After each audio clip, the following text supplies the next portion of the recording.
90 రోజుల కోర్సు పూర్తి చేస్తే చాలు 100% ప్లేస్మెంట్ సపోర్ట్ తో సాఫ్ట్వేర్ జాబ్ మీ సొంతం. వెంటనే కోడ్ జ్ఞాన్ డెస్టినేషన్ ని సంప్రదించండి. Welcome to Suman TV. నేను మీ సుమన్ టీవీ నాగ్. ప్రణయ్ హత్య కేసుకు సంబంధించినటువంటి విషయంలో కనుక మనం చూస్తే ఈరోజు ఉరి శిక్ష అనేటువంటి తీర్పు రావడం జరిగింది. అయితే యావత్ దేశం కూడా ప్రణయ్ హత్య కేసుకు సంబంధించినటువంటి ఒక్కొక్క సంచలన న్యూస్గానే భావించారు దాన్ని. చాలా కోణాలు ఉన్నాయి అందులో. అయితే పూర్తి వివరాలకు కనుక మనం వెళ్తే ఇప్పుడున్నటువంటి ఉరి శిక్ష సరైనదేనా, అండ్ దీనికి సంబంధించినటువంటి వాటిలో కనుక మనం చూస్తే జరిగింది ఏంటి, ఏమైంది అనేది ఈరోజు మనతో పాటు హైకోర్టు అడ్వకేట్ అలగర్ రవీంద్రనాథ్ గారు ఉన్నారు. అది వారి మాటలోనే తెలుసుకుందాం. Hello sir. హాయ్ అండి నాగరాజ్ గారు. సార్, ఒక్కసారి గతానికి వెళ్దామండి. ఒక్కొక్క 6 years బ్యాక్కి వెళ్దాము. ప్రణయ్ హత్య కేసుకు సంబంధించినటువంటి విషయంలో పూర్తిగా జరిగింది ఏంటి? పర్టికులర్గా ఈ ప్రణయ్ అమృతల యొక్క ఏదైతే ఈ కేసు జరిగిందో ఈరోజు కోర్టు తీర్పు ఇవ్వడం జరిగింది. అందులో ఒక వ్యక్తిని ఉరిశిక్షను తీస్తూ ఒక తీర్పు, అదేవిధంగా మిగిలిన వారందరికీ కూడా జీవిత ఖైదుని విధిస్తూ కూడా తీర్పు ఇవ్వడం జరిగింది. యాక్చువల్గా ఇది రొటీన్గా జరిగిపోతుంటాయి. నేరం జరిగింది, అభియోగాలు జరిగాయి, సాక్షులను విచారించారు, ఆటోమేటిక్గా తీర్పు ఇవ్వడం జరిగింది. ఇక్కడ వరకు ఇదంతా ఓకే. అసలు ఈ పరిస్థితికి దారితీసినటువంటి ఘటన ఏముంది, సంఘటన ఏదైతే ఉంది, దారితీసిన పరిస్థితులు ఎలా ఉంటాయంటే, నాకు తెలిసి ఈనాటి సమకాలీన సమాజంలో ప్రతి 10 ఇళ్లలో మోర్ దెన్ 6 to 7 హౌసెస్లో ఇటువంటి సంఘటనలు లేకపోయినా ఈ రకమైన పరిస్థితి మాత్రం ప్రతి ఇంట్లో ఉంది. అంటే యువకులు ముఖ్యంగా టీనేజ్లో ఉన్నటువంటి కుర్రవాళ్ళు మా అబ్బాయి ప్రేమిస్తున్నారనో మా అమ్మాయి ప్రేమిస్తున్నారనో ఉన్నటువంటి విషయాలు అయితే ప్రతి ఇంట్లో సహజంగా ఉన్నటువంటిదే. కానీ అందరి ఇళ్లలో అమ్మాయి అబ్బాయిలు ప్రేమించుకోవడం ఒకటైనప్పుడు కూడా పర్టికులర్గా ఈ యొక్క ఇంట్లో ఏదైతే ఇప్పుడు మనం మాట్లాడుకున్నటువంటి ప్రణయ్ అండ్ అమృత వాళ్ళకి సంబంధించి వీళ్ళ ఇంట్లో జరిగిన సంఘటన మాత్రం అల్టిమేట్గా జరిగింది. అంటే ఒక సినిమాటిక్ స్టోరీగా జరిగింది. మన సినిమాల్లోనో సీరియల్స్లోనో లేకపోతే ఒక పుస్తకాలు చదువుకున్న కథ ఏదైతే ఉందో ఇక్కడ సంఘటన జరిగింది. ఈ విషయంలో అంటే రకరకాల కోణాల్లో జరుగుతున్నాయి. విషయాన్ని రకరకాల కోణాల్లో మాట్లాడుకుంటారు దేశవ్యాప్తంగా. కానీ నేనైతే ఒకటి చెప్తాను, ప్రధానంగా ఇక్కడ అన్నిటికీ కారణం ప్రేమ. అందరి మీద ప్రేమే. ప్రణయ్కి అమృత మీద ప్రేమ, అమృతకి ప్రణయ్ మీద ప్రేమ. మరి మధ్యలో తండ్రికి కూడా ప్రేమే. ఆ ప్రేమ ఉంది కాబట్టి ఈ సంఘటన దారితీస్తుంది. అంటే ఇక్కడ ప్రణయ్కి అమృత మీద, అమృతకు ప్రణయ్ మీద ఉన్నటువంటి ప్రేమ కన్నా ఒక తండ్రికి తన కూతురి మీద ఉన్నటువంటి ప్రేమ అంతకు మించి ఇంకా చాలా బలీయంగా పనిచేసింది ఇక్కడ. అంటే ఒక తండ్రికి తన కూతురి మీద ఇంత ప్రేమ ఉంటుందా అంటే తన కూతురిని యొక్క బలిదానం తీసుకుంటుందా, అంతేకాకుండా ఆ బలిదానం ఇంకా పరాకాష్ఠగా చేరి తనతో మీరు ఇందాక అన్నట్టుగా ఒక మాట మనం మాట్లాడుకున్నట్టు ఆఫ్రికాలో ఆ బలిదానం ఎక్కడ దారితీసిందంటే తన జీవితాన్ని అంతం చేసుకున్నప్పుడు మాత్రమే బ్యాలెన్స్ అయిందా అన్నంత స్థాయికి అయితే వెళ్ళిపోయింది. ఇక్కడ ప్రధానంగా 3 వ్యక్తుల మధ్య కనిపించింది కూడా ప్రేమే.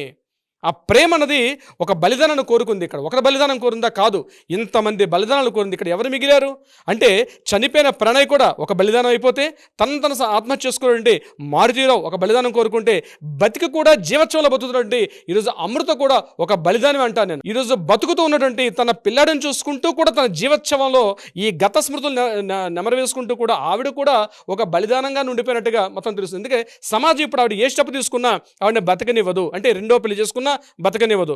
లేకపోతే తను కాస్త మోడర్న్గా, ఈ మధ్య సోషల్ మీడియాలో కొన్ని రకాల మూమెంట్స్ చూస్తాం, ఆ అమ్మాయి కాస్త మోడర్న్గా కాస్త సోషల్ మీడియాలో కంటిన్యూగా వస్తాం, మోడర్న్ డ్రెస్ వేసుకుంటూ కూడా సమాజం చంపేస్తుంది ఆవిడ ఈరోజు.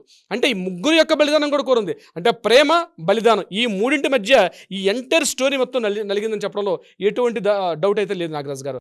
ఈ పరిస్థితి రావడానికి దారి తీసినటువంటి కారణాలు ఏమనుకోవచ్చు అసలు? కె విశ్వనాథ్ గారి దర్శకత్వంలో సినిమా వచ్చింది సప్తపది. అది కూడా ఇంతే, కులాంతరకరణ వివాహాల మీద అప్పట్లోనే అంటే ఒక 50 ఏళ్ళ క్రితం వచ్చినటువంటి ఒక సినిమా సప్తపది సినిమా.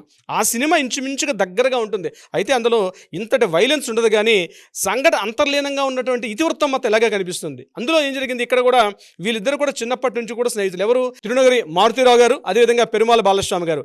వీళ్ళిద్దరు కూడా చిన్నప్పటి నుంచి ఫ్రెండ్స్. ఎవరు అంటే ప్రణయ్ వాళ్ళ ఫాదరు, అమృత వాళ్ళ ఫాదర్. అంటే ఇద్దరు కూడా చిన్నప్పటి నుంచి బాల్య స్నేహితులే, కలిసే పెరిగారు. కానీ కొన్ని పరిస్థితుల వల్ల అతను ఏం చేశారంటే అనుకోకుండా రియల్ ఎస్టేట్ రంగంలో ప్రవేశించడం, అనుకోకుండా లాభాలు ఆర్జించి ఉన్నట్టుగా ఆయన ఏం చేశారంటే తన స్థితి మారింది.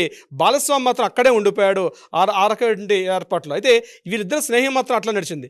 ఇదే సమయంలో వీళ్ళకి పిల్లలు పుట్టడం, ఒక 1 year పెద్దవాడు, అంటే అమృత కన్నా 1 year పెద్దవాడు ప్రణయ్. వీళ్ళిద్దరు చిన్నప్పటి నుంచి అంటే వాళ్ళ పేరెంట్స్ ఇద్దరు ఫ్రెండ్స్ అవ్వడం వల్ల పిల్లలు కూడా ఫ్రెండ్స్ అయ్యారు. చిన్నప్పటి నుంచి కలిసి ఆడుకున్నారు, కలిసి పాడుకున్నారు, కలిసి స్కూళ్ళకి వెళ్ళారు, కలిసి ఒక్కో చోట పెరిగారు. ఆ కలిసిన వాతావరణం ఇద్దరిని కూడా ప్రకృతి దగ్గర చేసింది. ఇటువంటి సందర్భంలో వీళ్ళిద్దరికి సాన్నిధ్యాన్ని చూడండి, ప్రకృతికి బహుశా కనుగొట్టిందేమో అనుకోవచ్చు. అయితే ఈ సాన్నిధ్యాన్ని చూడండి మారుతీరావు గారు, వీళ్ళిద్దరి మధ్య అంటే డబ్బు అనేది ప్రవేశించింది.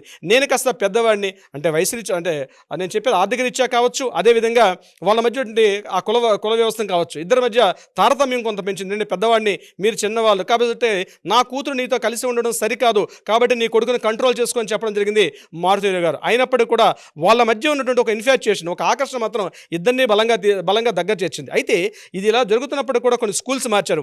ఇద్దరు కలిసి ఒకే స్కూల్ చదువుతున్నప్పుడు ఇద్దరు సాన్నిధ్యం పెరుగుతుందని చెప్పి ఇమ్మీడియట్గా మారుతీరావు గారు తన అమ్మాయిని వేరే స్కూల్లో చదివించడం, ఈ అబ్బాయిని దూరంగా పెట్టడం జరిగింది. అయినప్పటికీ కూడా వాళ్ళిద్దరి మధ్య సాన్నిధ్యం మాత్రం ఎక్కడ తగ్గలేదు. అలా మెల్లగా పెరిగారు. పెరుగుతున్నప్పటికి కూడా వీళ్ళిద్దరి మధ్య సంబంధం, ఈ అమ్మాయి ప్రణయ్ అండ్ అమృతల మధ్య సాన్నిధ్యం పెరిగింది. మారుతీరావు అండ్ పక్కన ఉన్నటువంటి బాలస్వామి వీళ్ళిద్దరి మధ్య కాస్త గ్యాప్ మొత్తం పెరిగింది. ఈ గ్యాప్ వాళ్ళిద్దరి మధ్య గ్యాప్ పెరగడం, వీళ్ళిద్దరి మధ్య గ్యాప్ బాగా తగ్గడం జరిగింది. దగ్గర అయ్యారు.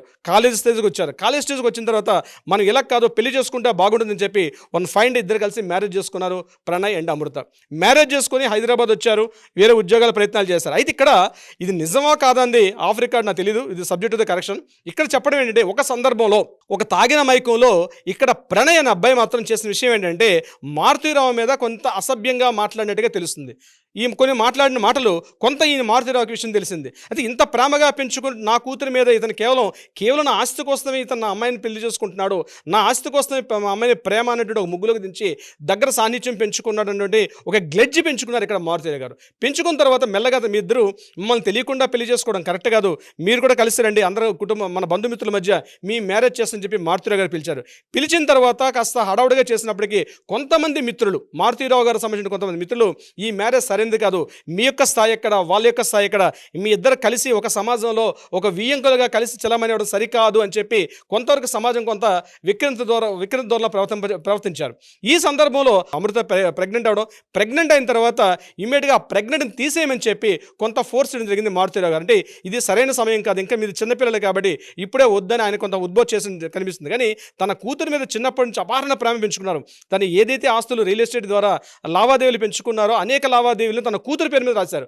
ఎంత ప్రేమ ఉందంటే నాకు ఉదాహరణ చెప్తానండి. తను ఏదైతే చివరిగా సూసైడ్ నోట్ రాసుకున్నారో ఆ సూసైడ్ నోట్లో కూడా తన యావదాస్తిని మొత్తాన్ని కూడా అమృత పేరు మీదుగా రాసి చనిపోయాడు తను మారుతీరావు గారు. అయితే ఈ రియల్ ఎస్టేట్లో ఒక రాజకీయ నాయకుడిగా వెళ్ళి అప్పటికున్నటువంటి ఒక పార్టీలో ఈయన కాస్త యాక్టివ్ పార్టిసిపెంట్గా చేసిన తర్వాత కొంత రియల్ ఎస్టేట్ లావాదేవీల్లో ఈ యొక్క అఫ్జల్ గురి అని చెప్పి అతన్ని కొంత సాన్నిధ్యం అయ్యాడు. అంటే కొంత దబాయింపు చేయడం, అంటే రియల్ ఎస్టేట్లో ఆగడాల మీద గట్టిగా మాట్లాడడం కోసం చెప్పి ఒక సుపారిని దగ్గర ఏర్పాటు చేసుకున్నాడు. చిన్న లావాదేవీలు పనిచేస్తుంటే బీహారీ గ్యాంగ్కి సుపారీ ఇచ్చినటువంటి ఇతను మెల్లగా మిగిలిన వాళ్ళతో కూడా కలిశాడు. అయితే ఇక్కడ మారుతీరావు ఏం చేశాడంటే తన ఇద్దరు తమ్ముళ్ళని కూడా, ఒక ఆయన పేరు శ్రవణ్ కుమార్, ఆ శ్రవణ్ కుమార్ కూడా చిన్నప్పటి నుంచి చాలా లో ఫ్యామిలీ నుంచి వచ్చారంటే ఆర్థికంగా అంత ఉన్న కుటుంబం కాదు కాబట్టి చాలా రకాలుగా శ్రవణ్ కూడా దగ్గర తీసుకున్నాడు. సో మా అన్నయ్య డెవలప్ అవుతున్నాడని చెప్పి శ్రవణ్ కూడా తన అన్నయ్యకి సపోర్ట్ చేయని చెప్పి శ్రవణ్ కూడా సపోర్ట్ చేయడం జరిగింది. అయితే మొత్తం ఈ ఇష్యూలో మాట్లాడుకున్నట్టయితే నాగరాజు గారు ఒకవైపు నుంచి రియల్ ఎస్టేట్లో ఆర్థికంగా ఉన్నత స్థితిలో రావడం, తన కూతురు తన కళ్ళ ముందే తనకి ఇష్టం లేనటువంటి వ్యక్తి మీద తన సాన్నిధ్యంగా ఉండడం తను గమనించి తట్టుకోలేకపోయాడు, డైజెస్ట్ చేసుకోలేకపోయాడు, మాట్లాడాడు, నచ్చజెప్పాడు, కనీసం దెబ్బలాడాడు, నయానా భయానా శత విధాల ప్రయత్నం చేసినప్పుడు కూడా కూతురు ససేమీర అని చెప్పి ఒకే కాన్సెప్ట్ మీద ఉండడంతో తను నచ్చలేదు. ఒక దశలో తండ్రిని కూడా ఎదిరించి మాట్లాడడం జరిగింది. ఈనాటి సమాజానికి చాలా ఒక గుర్తుపెట్టుకోవాల్సిన అవసరం. తండ్రిని కూడా ఎదిరించే స్థాయికి వెళ్ళింది. అంటే ఎందుకు వెళ్ళింది, దానికి వేరే కారణాలు మీకు తర్వాత చెప్పే ప్రయత్నం చేస్తాను. తండ్రిని ఎదిరించేసి నాకు ఇతనే సర్వస్వం, ఇతనే నాకు కావాలని చెప్పి వెళ్ళడం జరిగింది. అయినప్పటికీ కూడా కూతురికి నీకు ఆశిస్తాను, నువ్వు ఆ అబ్బాయిని వద్దు అని చెప్పి కూడా ప్రయత్నం చేయడం జరిగింది.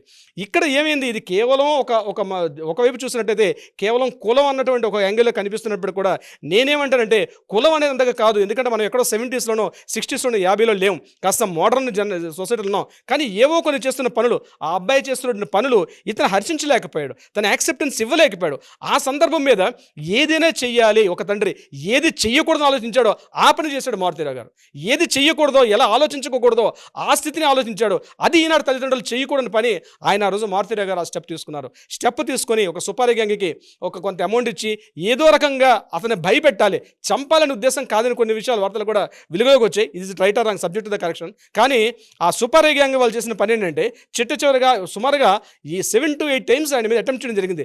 2 నెలల పాటు కాపు కాసి అతన్ని బెదిరిద్దామని కొడదామని కూడా ప్రయత్నాలు చేసుకున్నప్పటికీ 2 monthsగా 6-7 సార్లు ప్రయత్నం చేసినప్పటికి కూడా వాళ్ళ ప్రయత్నాలు విఫలమే. కానీ 7th టైము ఖచ్చితంగా దొరికిపోయాడు.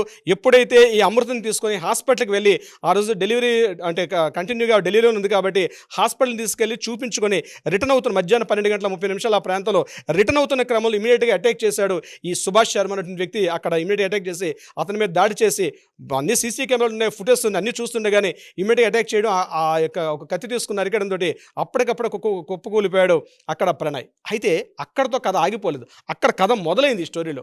అంటే సినిమాల్లో ఏం చేస్తారంటే ఆ కథ అక్కడతో ముగిసిపోతుంది, మారుతిరాని చంపడం ఇట్లా చూపిస్తుంది. ఇది సినిమా కథ, రియల్ లైఫ్ ఎలా ఉంటుంది యాక్చువల్గా. ఇది ప్రతి ఒక్కరు గుర్తుపెట్టుకోవాల్సిన విషయం ఏంటంటే ఇమీడియట్గా మారుతిరావు గారిని ఇమీడియట్గా మాట్లాడడం జరిగింది. పోలీసులు తీసుకున్నారు, ఇంటరాగేట్ చేస్తే ఒప్పుకున్నాడు, ఈ విషయాన్ని నేనే చేసినట్టుగా ఒప్పుకున్నాడు. కొన్ని ఇంటరాగేషన్ తర్వాత ఇక్కడ పోలీసులు మారుతిరావును అరెస్ట్ చేసుకుని కోర్టులో ప్రవేశపెట్టి పోలీస్ స్టేషన్ లాకప్లో పెట్టేటప్పుడు ఒక తండ్రి పడిన మానసిక బాధ అంటే తను చిన్నప్పటి నుంచి అల్లారు ముద్దగా అత్యంత గారాభంగా తన కూతుర్ని తన ఏ చేతులతో అయితే పెంచుకున్నాడో అదే చేతులతోటి తన కూతురు యొక్క ఎంటర్ జీవితాన్ని కొలాప్స్ చేసేసాడు. అందుకే మీకు నాకు చెప్పాను, ఏదైతే చేయకూడదు ఒక తండ్రి ఆ పని చేశాడు మారుతిరావు. అయితే ఇక్కడ ఒక కూతురు స్థాయిలో ఆ రోజు అమృతం మాట్లాడిన మాటలు ఇప్పటికీ యూట్యూబ్లో ఒకసారి మనం వెనక్కి వెళ్తే ఆ బ్యాక్ వీడియోస్ కూడా కనిపిస్తాయి. అక్కడ అమృతం మాట్లాడిన మాటలు ఆయన నాకు ఎవరో తెలియదు ఏ సందర్భంలో మాట్లాడిందంటే మారుతిరావు గారు సూసైడ్ చేసుకొని చనిపోయిన సందర్భంలో ఈ అమ్మాయి మాట్లాడిన మాటలు ఆయన ఎవరో తెలియదు, ఎవరో దారిని పోయి దానే చనిపోయినట్టుగా నేను భావిస్తాను తప్ప నా తండ్రి కానీ ఏనాడో చనిపోయాడని చెప్పి అత్యంత కఠినంగా పరుషంగా మాట్లాడారు. అయినప్పుడు కూడా సోషల్ మీడియాలో ఉన్నటువంటి అప్పుడు నెటిజన్స్ మొత్తం కూడా ఒప్పుకోలేదు. ఆయన నీకు ఎప్పటికైనా తండ్రి నీ మంచి కోర అని చేశాడు, కానీ చెయ్యకూడని పని చేయడం వల్ల ఈ రకంగా జరిగింది, కానీ నువ్వు అలా మాట్లాడకూడదని చెప్పి నెటిజన్స్ పూర్తిగా ఆమె మీద విరుచుకుపడడం కూడా జరిగింది. అయితే ఈ సంఘటన ఇలా ఉంటే ఎంటైర్ తన ఫ్యామిలీ ఈరోజు తన కూతురి మీద పెంచుకున్న అపారమైన ప్రేమ, ఇక్కడ వాళ్ళిద్దరి ప్రేమ గొప్పదా ఒక తండ్రి ప్రేమ గొప్పదా అంటే ఖచ్చితంగా నేను చెప్తాను పని చెయ్యకూడని పని చేశాడు మారుతిరావు. కానీ ప్రేమ విషయంలో మాట్లాడితే మాత్రం వీళ్ళిద్దరు ప్రేమ కన్నా ఒక తండ్రి సగటు ప్రేమ మాత్రం దీన్ని సగటు అనడం కూడా తప్పు. ఒక తండ్రి తన కూతురు మీద పెంచుకున్న ప్రేమ కాసేపు ఒక అరగంట లేట్ అయితేనే స్కూల్ నుంచి రాకపోయినటువంటి తన పాప రాకపోతే అల్లారు ముద్దగా పెంచుకున్న తన పాప స్కూల్ నుంచి రాకపోతే తల్లడిల్లిపోతాడు అని ఎంత దూరం నయ్యి ఇంకా రాలేదు నా స్కూల్ నుంచి నా పాప ఇంకా రాలేదని మాట్లాడుతున్న తండ్రి ఒక సగటు తండ్రి ఆవేదన కన్నా మారుతిరావు మాట్లాడిన మాటలో మారుతిరావు చేసిన పని ఎంత గొప్పదంటే తనను తాను సంహరించేసుకున్నాడు. ఆయన 2020 March 7th తనను తాను పూర్తిగా ఆత్మహత్య చేసేసుకున్నాడు. ఆ రోజు తన దేహాన్ని త్యాగించేసుకున్నాడు మారుతిరావు. అంటే ఇందాక మనం అనుకున్నట్టుగా ఎప్పుడైతే మారుతిరావు గారి యొక్క ఆత్మహత్య ఈ కథకు ముగింపైందని అయితే మనం ఖచ్చితంగా చెప్పుకోవచ్చు. అయితే ఇటువంటి సంఘటన ఆలోచన రావడమే తప్పు, ప్రేమ ఉండడం వేరు. ప్రేమ పరాకాష్ఠగా చేరి ఆ ప్రేమ అనేది చంపే స్థితికి వెళ్ళడం మాత్రం తప్పు. ఈనాటి ఈ కథ ఏదైతే ఉందో, ఈ స్టోరీ మనం జరుగుతున్న ఈ సమకాలీన సంఘటన ఏదైతే ఉందో దీని ద్వారా ప్రతి తండ్రి కూడా మేలుకోవాలి. ప్రేమ పెంచుకోవచ్చు, కానీ మిమ్మల్ని మీరు చంపుకునేంత ప్రేమ మాత్రం ఉండకూడదు. మారుతిరావు ప్రేమ ఎట్టి పరిస్థితుల్లో గొప్పదే అని మాత్రం అయితే చెప్పొచ్చు. నాగరాజు గారు, సుమన్ టీవీలో మీ పర్సనల్ అండ్ బిజినెస్ ప్రమోషన్స్ కోసం కింది నెంబర్కి కాంటాక్ట్ చేయండి.